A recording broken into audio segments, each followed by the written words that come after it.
Welcome to a special edition of Chronicles of Liberty. Last Sunday night, we had Jason Bunderson on, who declared his candidacy for sheriff. And simultaneously, on a live video feed, Kyler Stoker, also running for sheriff, made the following statement.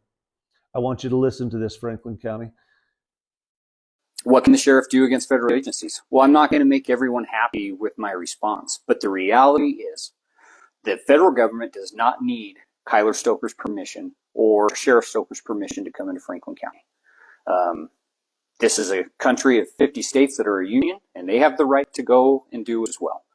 Now, if through my working relationship with our local field office, our local FBI guys, there's been times in the past, several times, where they've called me and talked to me because we have a good working relationship, and I've been able to help them answer some of the questions that they've. Yes, he actually said that. And that alone should negate Kyler Stoker from ever being the sheriff in our county.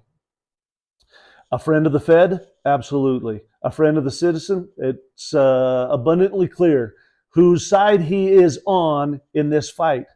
And this may be the most important election for any of us in Franklin County. We don't have a lot of say in the federal elections, but this statement here should allow all of us to understand his position.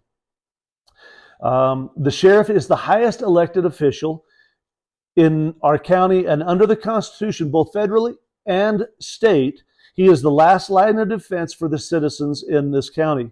He is the protector of rights. He is the guardian of liberty and keeper of the peace. Their oath is to the Constitution, and they can tell federal agents what they can and cannot do in their counties. They are there to protect and defend their citizens who elected them against all enemies, foreign and domestic.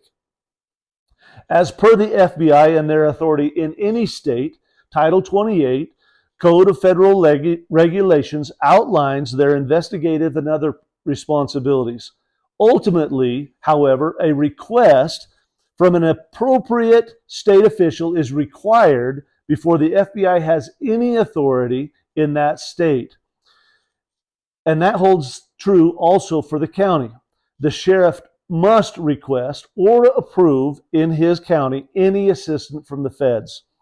The 10th Amendment reads, the powers not delegated to the United States by the Constitution nor prohibited by it to the states are reserved to the states respectively or to the people.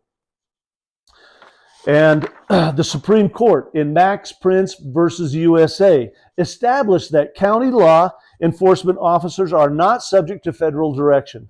This favors states' rights and local autonomy and is in harmony with the 10th Amendment.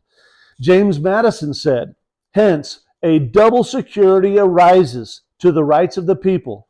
The different governments will control each other at the same time that each will be controlled by itself.